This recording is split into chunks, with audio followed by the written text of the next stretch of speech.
What's up, everybody? Welcome back to Empire Mentality.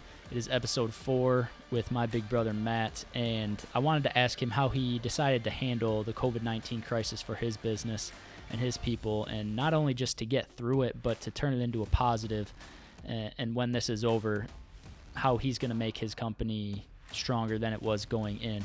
He's got some cool stories and some cool ideas of how he decided to handle the situation maybe differently than a lot of other people.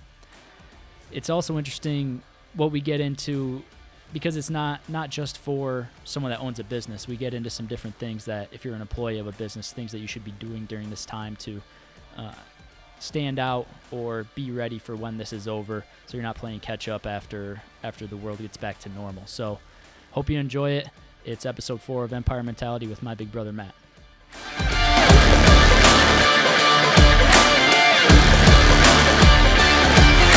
All right, man, so we're back. We're back with Maddie. After the first podcast we did, I had people coming up to me saying, or texting me saying, and Matt had the same, saying, dude, I listened to the podcast with Matt, and it sounded like a real podcast. Like, your thing looks like a real one. And both of our responses were, yeah, it is a real fucking podcast. Like, we're not just fucking playing around with this on our phones. So we're back for another. I said Matt would be back, and we're going to do a lot more. So we're going to talk about what's on everyone's mind and has been on everyone's mind for the past couple months. Our good buddy, COVID. I'm getting sick of talking about it, but it's. I think it's important that we share what you decided to do with your company going forward with during this, not going forward, during this whole pandemic crisis, as people are calling it. So that's what I want to ask you. When you first heard that, companies were going to be shutting down, all these small businesses are going to be going under, what was kind of your first reaction, or what you decided to do, or your attitude towards it, instead of kind of, because I know that you wanted to do something. You weren't going to go under. So sure. what was your attitude? Yeah, I was going to say my first. Well, probably didn't even cross your mind that was it not that that was an option. No chance. Right. No chance. We're not going under. We're going to be fine. But also, and that doesn't mean that I'm not empathetic to the companies that were. I know that being a business owner is a struggle, and being an entrepreneur isn't easy. And so I felt bad, for those companies and all of the restrictions that are being put on. But the big question was, in what capacity were we going to be able to function, and in what capacity were we going to be able to do what we wanted to do? And the big question is, do we work? Do we not work? Do we work from home? Do we come in? What are we going to do on a daily basis? And so, for some people, I know there's some people that feel very passionately about having your hazmat suit on and hiding in your mom's basement. And to those people, I think you're going to be in an even worse spot when this thing is over than when you entered it. And I wanted to share a couple of statistics as to why my attitude is so strong about actually going out and actually going to work. And it doesn't mean be reckless. It doesn't mean be spreading germs at a rapid rate, but it means be educated and understand, the statistics behind, what we're doing. Right now, there's about a 0.5% to 1% chance, in the world of dying, from the coronavirus right now, which is, there's about a 1 in 106 chance, a 0.97% chance of dying, in a car crash, right? And so thinking about that, I was like, Jesus Christ, like I'm going to go to work, right? Maybe not everybody that I have is going to be coming to work, but I'm going to go to fucking work, right? And I'm sure what most people would rebuttal to that is that, yeah, well, the less you go out, the more, the lower, those chances of, dying from the coronavirus, will be. And I was like, you don't think that if we put a restriction on cars, that the number of car crashes and the odds of dying in a car crash would go down, as well? Just because not doing something would reduce the risk doesn't mean that you don't do it at all. It doesn't mean that you ban it altogether. There's a 1 in 6 chance of dying from heart disease, but I bet every single fucking person, or the majority of people in America that are sitting at home right now, are eating worse and are putting themselves at more of a risk of dying from heart disease, and a lot more people die from that than the coronavirus every single year as well. There's a 1 in 7 chance of dying from cancer, and everybody knows that a lot of the processed foods that we eat lead to that, but they're still going to be eating that shit. Still when people they go, smoking cigarettes. There's still people smoking cigarettes, at home right now, chewing tobacco, doing that stuff as well. Okay, there's a 1 in 86% chance, of suicide. And I'm sure that a lot of people that are at home right now, not working, putting themselves in financial issue, I'm sure those numbers are rising, as we speak right now, but we're not doing anything, about that. The super staggering stat, the one that there's a 1 in 111 chance of dying from falling. Okay. But I don't see everybody, wrapping everybody in fucking bubble wrap. Like if I'm sure if CNN started blasting that stat, there'd be some people, in the grocery stores and in Walmart, wearing, bubble wrap and, being bubble boy, as well. Okay. So whatever you blow up, whatever you're going to put under a microscope, people are going to start putting, an emphasis on. But for me, I knew that the show had to go on. And for me, I knew that working was something that we still had to do. One, for my, own company, but two, for the people that worked for me, as well. So obviously, there was some, I guess, adjustments, that we had to make. That, my company is based off of sales, lead generation, retail campaigns, events, and recruiting. And so right off of the bat, our retail campaigns were something that we couldn't do. It was deemed non-essential by the government. Our events were deemed non-essential by the government, and our direct sales were deemed non-essential, by the government. So those were things that we couldn't do. But one of the 4 things we knew that we could still do at a high level, which was recruiting. That was something that our clients, pay us a lot to do as well. And our goal as a company was, is to, hire, train, and assemble really, really elite sales teams to go out and push these larger clients' products, whether it be in a retail setting or whether it be, event-based work, or regardless what it is, but it's to be able to get out there to the masses and in a direct face-to-face way, promote and sell and close deals. So, we were really, really limited as far as that was concerned. But the one area where we weren't limited was recruiting. So we needed to figure out a way to make our recruiting essential, right? And so that was the big challenge for us. But then one of my employees just brought to me just to show us, right? Because one of the big retailers, that we have is a large grocery. I don't know if we can mention their name on the podcast without their permission, but we won't to be, we're new to this, so we won't. But she finds an article and she sends it to me and it's like, holy cow, look at this. And it's one of the retailers that we do our event and kiosk type work, inside of. It's a super large grocery store in the state of Ohio. Most people probably know who it is without me saying it. But there's this article online and she sends it to me and it's like, this company handing out $10.6 million worth of bonuses to help, in, time of need inside of their grocery stores. And we were like, holy cow, like we didn't realize that, this many, that many people weren't working. But we thought about it is that these people that work at these grocery stores, if they have a child that's not in daycare, boom, they've got to be at home with them. If they're elderly, boom, they've got to be at home with them. And so they lost a lot of, obviously their business is still booming. Everybody's still, obviously the grocery store business is going great. You can't find toilet paper anywhere. So their sales are probably through the roof, but the amount of people that are in there working on a daily basis are probably really, really low and really, really down. And so there's probably people working crazy hours that really, really needed our help. And so we looked at that and we were like, hey, and so, our solution to that problem was to go in there and volunteer. We wanted to make an impression. We wanted to make an impact. We wanted to help, but it had to be a gesture first, right? And so what I had my guys do is they volunteered inside of those stores for 2 weeks. What we called them, we told them, hey, we've got a group of guys. We're normally the guys that are in there doing the sales inside of your stores, for that energy client.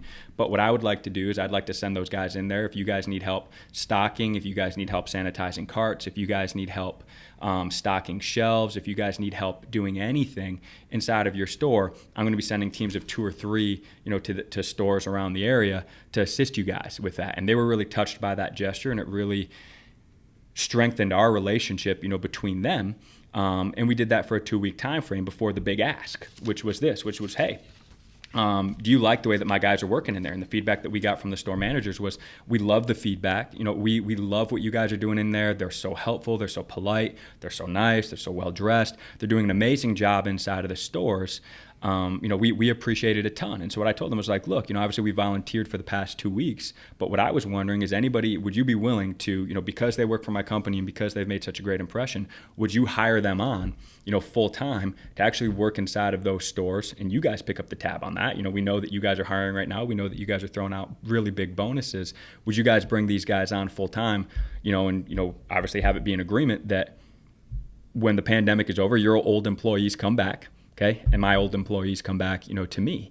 Then we can resume doing our retail sales and our event-based work inside of your retail locations. And they were all for it, and it made a ton of sense. And so the benefits of that were, it allowed my guys to be able to be bringing a paycheck home on a daily basis. It allowed their workers who were being overworked to get back to more of a regular schedule, and it allowed the people that are working for me to have a sense of routine, still inside of the company. So it was a win-win. It allowed us to keep our doors open because now we were essential because we were recruiting for a grocery store chain. And other than hospitals, grocery stores are next on the list of essential businesses. So that was the approach that we took, the solution-based approach to what we took. And so nobody in our companies, the recruiters that we have aren't out of work in our company, the sales reps that we have in our company aren't out of work. Nobody is out of work. Everybody has a job now. But instead of recruiting and training, for a sales role, we're recruiting to be working, inside of a grocery store temporarily to then transition into, working for our company and our management training program and doing sales. So we created a win-win-win for everybody. Yeah, when you're saying recruiting, most people are going to say, wait, so you're meeting people face-to-face, interviewing, shaking their hands, But that's kind of the people that you want working for your company, the people that are willing to go out and they're wanting to work. That aren't hiding in the basement in a hazmat suit. Yeah, you want these guys that are they're saying, yeah, I know there's a risk, but yeah, I want to come and work, and I want to get to work now. I don't want to file for unemployment. I want to earn my paycheck, and that's the kind of guys that I know that work in your office and the people that you want to attract anyway. So is that, are you seeing those, the people that are coming in are kind of top people that you're wanting to work? Or Dude, when I say that recruiting has never been easier, but has also never been better in our company, I really, really mean that. And that was kind of the strategic side. And so I kind of want to run through 4 bullet points of, what to be doing right now, during the coronavirus, whether you're a business owner or whether you work for a company and you want to be a really essential part of that company, kind of the attitude and kind of the mindset, but understanding why, we're taking the route that we're taking. And for sure, recruiting has never been better in our company right now. And so essentially, we're recruiting, yes, to help inside of the Giant Eagle stores, but when this is done, these guys know. So we're still hiring for sales reps. We're still hiring for sales managers. We're still hiring for people to do the line of work that we do, which is recruiting, sales, marketing, retail campaigns for these large energy companies, telecommunication companies, home improvement companies, of course. And they know that coming in, but we're just candid with them. We're like, look, right now we're obviously restricted. And everybody that I sit down with is like, yeah, I get it. Obviously, Corona, I get that you're restricted right now. And so I said, but look, what we've decided to do is we've decided to not sit back. We've decided, to not cower in the corner. We've decided to not hide in the basement in our hazmat suits, because a lot of the venues that we use for our sales events are large retail locations. Retail grocery stores right now need the most help. So what we've done is, because they have a contract with us and they're our big retailer, what we're doing in the meantime, what we're going to be doing until, at least May 2nd, is what I tell them, is we're going to be inside of there stocking, cleaning, unloading trucks, sanitizing carts, so that obviously we still have revenue coming into the company and you still have revenue and money coming into your bank account, so you don't have to wait until the pandemic is over to start working. That's what we'll be doing in the meantime. So in the morning, you'll be training with us on sales, on product knowledge, on body language, on emotional intelligence, on all of the stuff that we train on in our company on a daily basis. But in the afternoon, instead of being able to get out there and wheel and deal and close deals, okay, it's going to be a little bit more philanthropy. It's going to be a little bit more goodwill. You're going to be going out there and making a difference, with some of the, I guess not first responders, but people who are, essential and are out there every single day, providing probably the most essential service. Because, if you think about it, grocery stores, they've got to work, they've got to get out there, they've got to handle food, they've got to be interacting with people, they've got to be scanning stuff that everybody, has touched on a daily basis.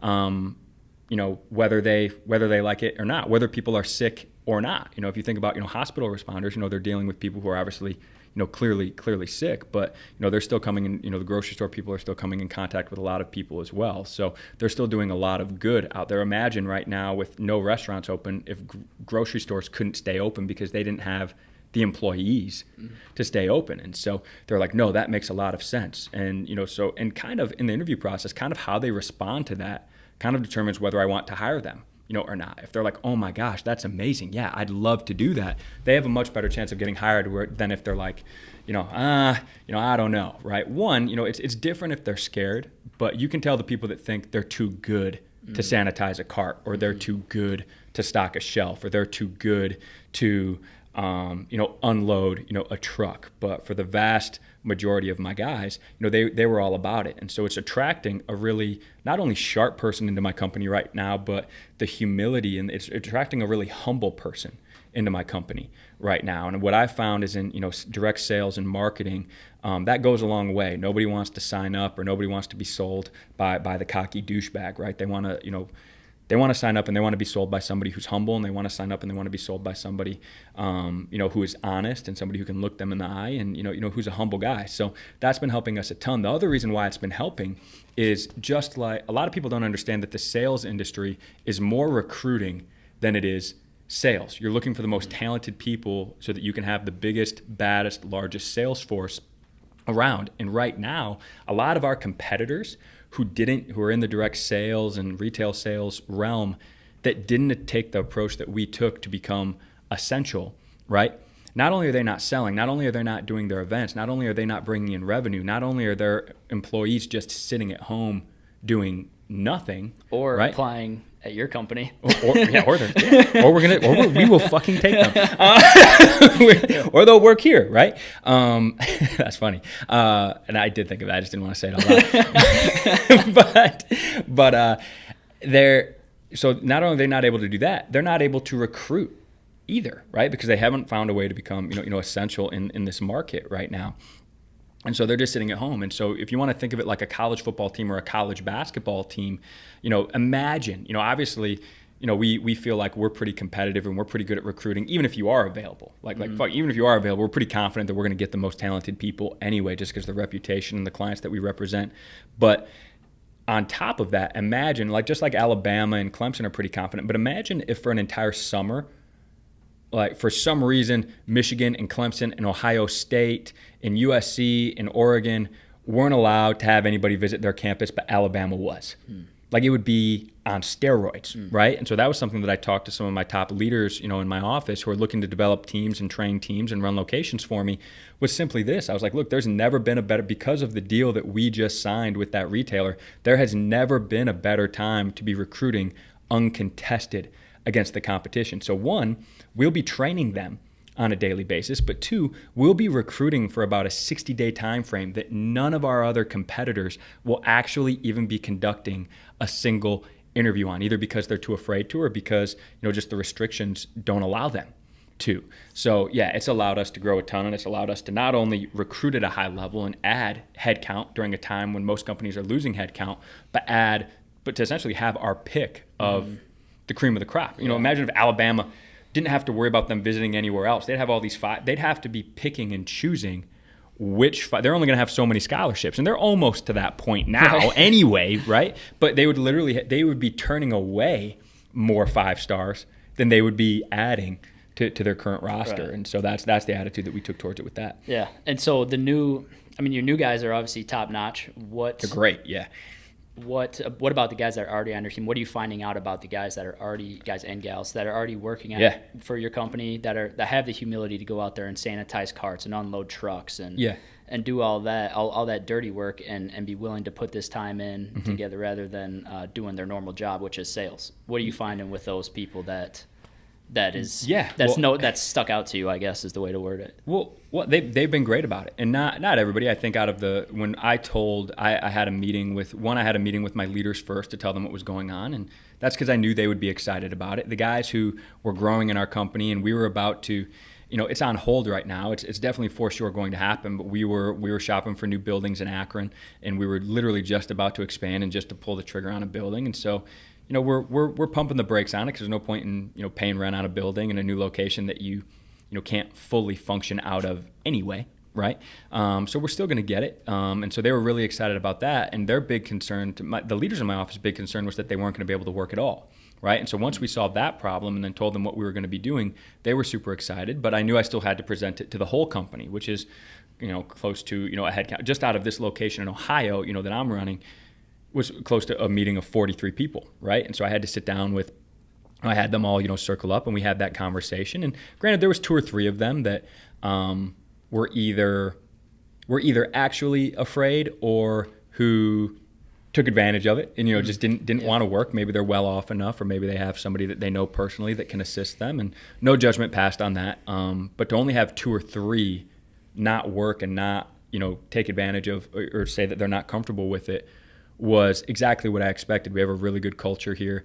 We have really good people here, and most of them were excited to help. And the energy and the camaraderie and the morale that's been built from it was great. But that kind of brings me to my next point that I wanted to talk about. So point number 1 was, essentially where can you create distance from your competition? But point number 2 that I wanted to talk about was becoming essential to your employer even after. That's the big word that everyone's throwing around right now, is essential. So a little play on words there, but becoming essential to your employer during this time of crisis. And actually, Sean Whalen, who's, for those of you guys who don't follow, he's one of my favorite people to follow on social media. And it was something that I was thinking about, but I don't think it's still on his story or still on his face or still on his Instagram. But he talked about how during this time, there's never been a better time for a company to show that they're a great company and can provide for their employees during a time of need. But there's also never been a better time for somebody who wants to stand out and create separation and get that next promotion or get that next opportunity than right now. There's never been a better time to show that you're a ride or die. There's never been a better time to show that you're a key point or that you're an essential part of the company than right now. And the example that was used for me was somebody who was my mentor in the business. He talked about it when I was just a sales rep in this market. It was probably like 5 or 6 years ago, and he ran a morning meeting for some of the sales reps in the office that I was working out of at the time. And he said, the harder the task, the easier it is to see who the best is.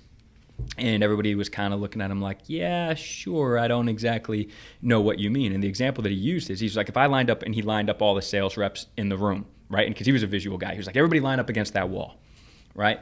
And he was like, now, if you weren't up against the wall right now and you were looking at everybody else on this wall, besides yourself, because I'm sure a lot of you guys would just bet on yourself, if you had to bet your house on who would win from racing from this wall to this wall, which is about 10 feet, right? It was like a narrow training room that he had in his office at the time. He was like, if you had to bet your house on who would win racing from this wall to this wall, which is about 10 feet, he was like, how confident would you feel in that bet? How nervous would you be? Not very. Not very confident, right? I'd be like, damn, I'm super nervous. Like, that person's obviously faster. Like, make it a 100-meter sprint. I'd feel, a little bit more confident, or I'd be able to at least start eliminating some people of who I thought, would win or not. I was like, but maybe that guy might be, kind of short and stocky, but maybe he's got a good start. Maybe, this person's going to dive. Like, man, anybody could win that race. It's so hard to figure out who would win that race or who would win that competition, right? He was like, now, what if I turned you guys all this way? And that room, or the training room, was probably like 50 feet long the other way. And I lined you guys up against that wall. And I said, you have to bet your house on who you think could make it from that wall to that wall the fastest with that refrigerator on their back. He had a refrigerator, in his training, like the kitchen area in his training room. And there was this big guy, and he was an ex-offensive lineman for Ferris State.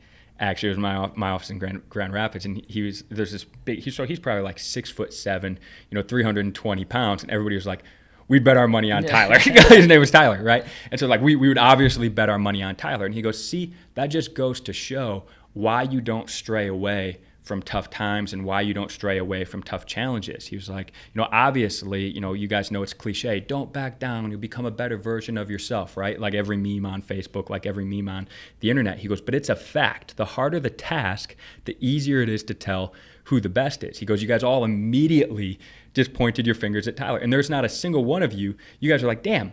Like when I said that, you guys were like, oh, damn, I'm going to buy another house. Like I could bet the house on Tyler, and now I'll just have, 2 houses, right?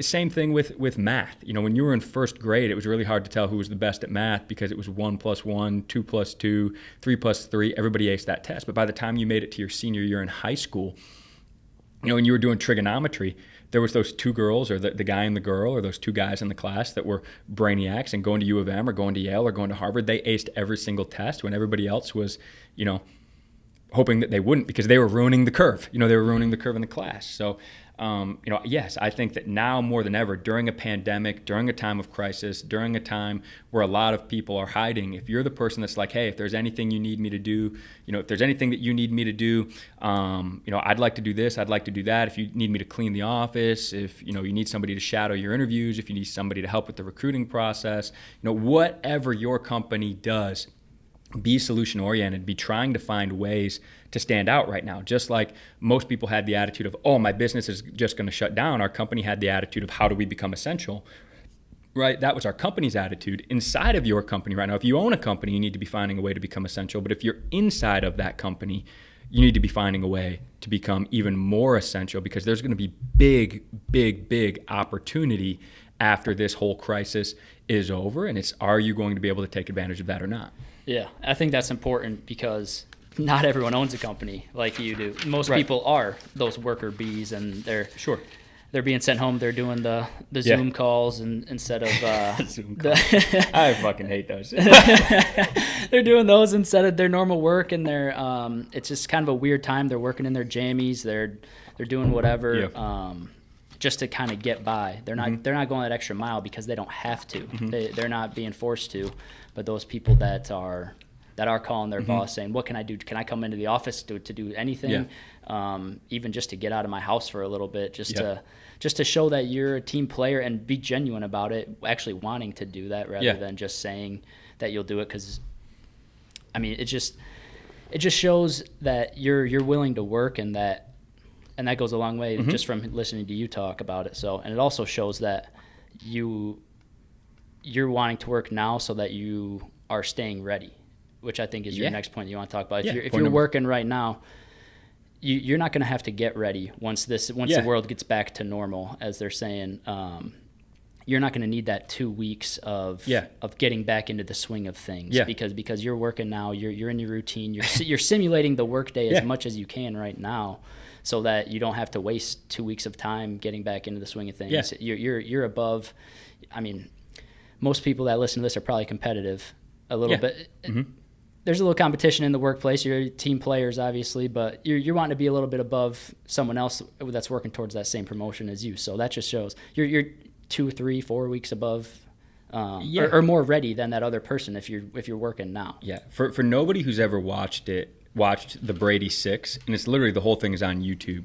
Watch the Brady Six this week. It's the documentary on Tom Brady and his story and the 6 quarterbacks that were drafted before him. And so, one, make sure that you're watching that show. But it's everybody's mentality, right? Everybody's watched a sports game with somebody that was super ignorant to sports, right? That girlfriend or that guy who's not really into sports, and they're like, oh yeah, pay me $1 million and I'd throw a you see Tom Brady, lead a fourth quarter comeback, and he's throwing touchdown passes in the rain and the snow, and that guy's like, well, yeah, if you paid me $1 million, I'd throw the ball like that too. And no, you fucking would not.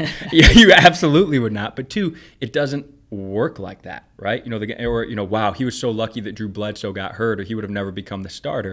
And it's like, sure, everybody's going to fall into fortune or fortunate situations every now and then, but are you ready to take advantage of that opportunity, or are you not ready to take advantage of that opportunity? He was somebody who, he got benched multiple times at Michigan, but had more fourth quarter comebacks than any other, quarterback there. And some of those games where he had those fourth quarter comebacks, he wasn't even the starter, right? Drew Henson was the starter at the time, but he was just always somebody that, no matter whether the coach had him on the bench, whether the coach had him on the field, he was always somebody that was just ready, whether it was from watching film or throwing extra passes after practice. He was always somebody who was ready to take advantage of that opportunity. So the mentality of, if you stay ready, you don't have to get ready, is one that I think everybody should be adopting, right now. So it was why we took that approach as a company, but also you need to be taking that approach as an individual. If you think for a second that if what you've been doing right now, just working at home in your jammies, not putting makeup on, not shaving, not doing your hair, not getting dressed, if you think for a second that when you go back to work, okay, you're not going to be rusty, you are absolutely crazy. If you're not somebody who's simulating work as much as possible right now, just like the great ones in sports are simulating as many game type scenarios as they can. They're watching as much, they're getting as many mental reps as possible and as many physical reps as possible. They're simulating the game as much as possible. For those of you guys who are at home and aren't simulating work as much as possible, not doing your work, if you're doing your work in bed, right? Okay, you're losing right now. You're going backwards right now. If you're not actually getting dressed, putting some nice clothes on, sitting at a desk, and you don't got to get full. I'm not saying you have to get full suited and booted. That's not exactly what I'm saying. Okay, but if you're not sitting at a desk, getting decent looking, doing your fucking hair, if you're not even showering, before you go into work, you're losing right now. You're not going to be ready to take advantage. Dude, I'll tell you what I did that the first week. Because my normal routine is I go to the gym in the morning. Mm-hmm. And so at 5 o'clock in the morning. So that first week that we were off, the gyms were closed. I didn't know so I was like, I'm going to sleep in. Yeah. And I wasn't shaving. I had this big old gnarly beard going. Yeah. And I just was dragging ass the entire day. And I wasn't getting all my stuff done. I wasn't, if my boss were to be there, he would not be happy. Yeah. Yeah. And I wasn't getting anything done. I wasn't ready. And then I saw Ed Milet was talking about this too. And he said, if you shave, put your normal clothes on. Yeah. Like you said, you don't need to be fully suited and booted, but start to feel normal. Start to get into a routine so that when it's over, it's you're just ready. Like there's no other way to put it. You're ready to go. You're ready. Yeah. You're ready at that point. Yeah. Well, they say luck is when preparation meets opportunity, and so everybody knows after an economic crash, there's an economic boom. Right? And all of these companies that are struggling right now, all of these companies that aren't doing well right now, they're going to be looking for those essential players, not just to still work there. Not only is their job going to be secure, but there's going to be promotion opportunities. There's going to be leadership opportunities. There's going to be opportunities to fill newer, bigger, and better roles inside of that company. And if you're your sloppy, sleepy, jammy wearing self when you walk into that office again after everything goes back to normal, because guys, newsflash, everything is going to go back to normal eventually. We are going to get back to work. We are going to get back to sports. We are going to get back to going inside of the office. We are going to get back to I know some people are saying we're not. We are still going to fucking shake hands. We're not going to ban shaking hands for the rest of doing the elbow bumps. Eternity. No elbow bumps. Don't round me up. But no elbow bumps. We're going to get back to being normal human beings. And so you need to be being as, I guess as non-normal as possible. I think the normal thing right now is to be, sitting at home doing whatever. You need to be, you need to be uncommon right now. Somebody asked, what are you doing? Just like somebody probably would have asked Tom Brady, what are you staying after practice so late throwing passes for? What are you watching film for? And he was like, just in case my number gets called. And for those of you guys who are out there right now who, think your boss doesn't notice you or think that, the growth in your company isn't what you want it to be, this is your opportunity to look like an entirely different beast when you walk back in, to your place of work. Dude, you know what else it does is it just boosts your own self-esteem. When you're waking up, when you're getting to that routine, you're waking up, you're shaving, you're showering, you're making a good breakfast rather than waking up late, dragging out of bed, just eating a bowl of cereal. Yeah. It just for your own sake, it makes you feel better, and your work will follow that. Yeah, of course. Yeah, it's like your body language when you're wearing a suit. Right? Anybody any guy who's worn a nicely tailored suit before, you walk a little taller, you strut, a little bit more. For any guy, and if you're like, oh, maybe I don't, maybe you're not looking at yourself, so you don't notice, that, as much. For guys out there, think about, or for the ladies out there, think about the way that your guy struts around when he's wearing a suit and his hair done, and he's got a clean, or after a fresh haircut. Guys love getting a fresh haircut, right? They know they look good after a fresh haircut. Or guys, pay attention to the way that your girl walks around and acts when she's got when her hair's done right, and her makeup is looking prime. And she's got that new dress and fucking on, proper. She got that new dress. Yeah. So to say that it doesn't have an effect on your mood, to say that it doesn't have an effect on your body language, to say that it doesn't have an effect on your attitude, it absolutely does. And yeah, it's just important right now. Yeah, I can't say it enough. All right. So what else, going back to your company and your guys then, what else has this done just for overall morale of your guys they're in that routine, they're staying ready, just overall morale of the company for when this does get back to normal? Yeah, well, it's funny that It's funny you asked that. It's probably the thing that's made me the most happy out of this is that morale is at an all-time high. It's a competitive office by default, but we have a big group me, message board or like app on our phone that everybody can type stuff in, and it's normally where people post their numbers for sales or how many deals they've closed for the day, and there's some friendly smack talk going on in there, and that hasn't stopped at all. It doesn't matter in our office. It doesn't matter what we're doing. You do it with passion, or you do it not at all, or you don't do it at all.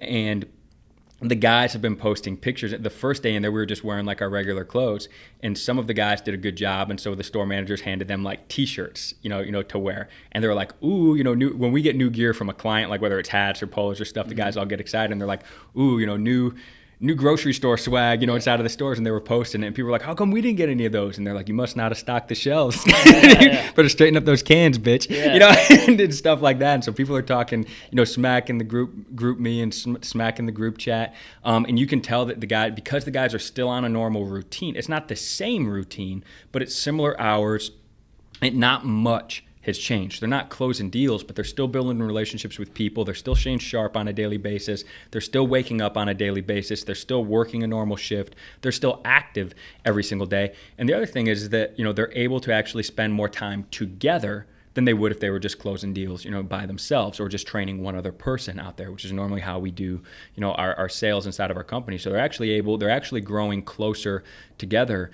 They're spending more time together. There's still competition, but the humility level is high, and they're enjoying what they're doing. But also, I think, kind of realized that maybe they were taking what we were able to do before for granted. And a lot of them are like, "Man, we're having so much fun together, but we can't wait to get back to selling. We can't wait to get back to representing, the energy company we represent or the telecommunication company that we represent." They can't wait to get back to doing it. And a lot of them have had conversations with me. They're like, "We appreciate you setting this up for us, but man, you're going to see a different me when we get back, to selling. I was really dragging my ass, or I really wasn't giving my best. But what I don't want to be doing," and this is no offense to anybody who does it, right? But they're like, "What I don't want to be doing for the rest of my life, is just, working in a grocery store." And that's no offense to anybody who does, right? But they're like, I want more out of that. So when, I'm allowed to get back out there and start selling, you're going to see a new me, right? And it kind of goes, and for anyone who follows Jocko,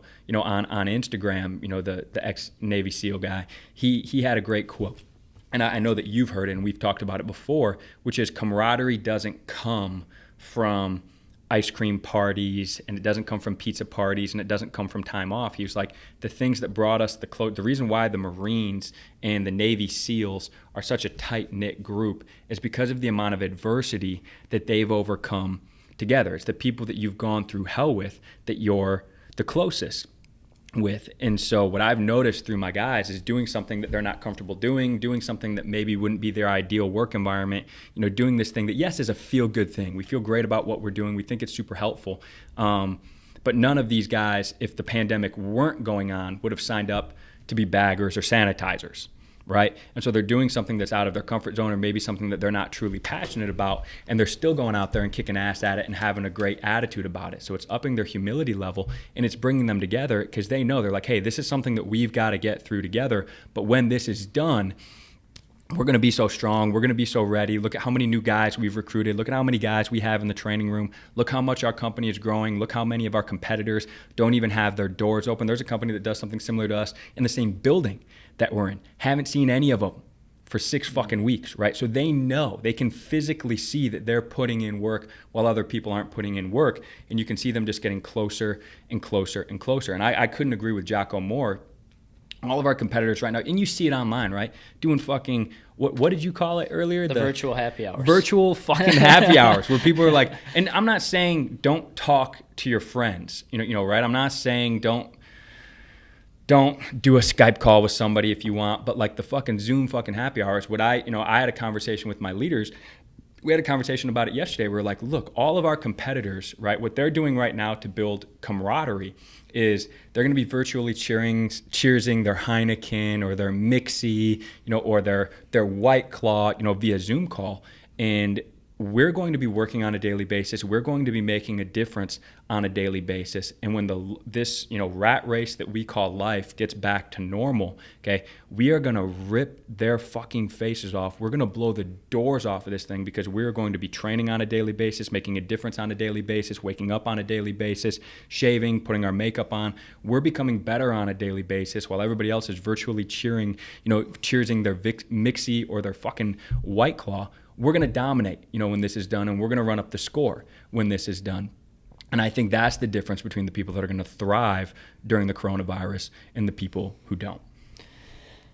And all that is stuff that you don't have to own a business to have that attitude and to make those choices. That's the thing with this is that it's your choice and your attitude towards situations like this. We're probably not going to, I hope we don't see anything like this ever again. But even a crisis on a more lower level than a worldwide pandemic, shit's hitting the fan, how are you going to react? Yeah. And a situation like this, if your manager knows that you're working right now, if he was reacting like this during a pandemic, how's he going to react when we're just having a down month? Stuff like that. Yeah. So that's stuff that people can take away from. And there's still time to prove that this isn't over yet. So that's the thing with it is people can take this, what you just said, and kind of put it into some action. Yeah. Captain Jack Sparrow, the problem is not the problem. The problem is your attitude about the problem. You're absolutely right. Why is the rum gone? But yes, exactly. The rum is never gone unless if you have the right attitude. He always finds more rum. Always finds more. But yeah, it's your attitude towards it. It's your choices that you're making towards it. So take what Matt said. Do you have anything else you want to add? Is it good? That's it. I had a lot I wanted to get off my chest. Yeah. It's off. Yeah. All right, cool. Take what he said.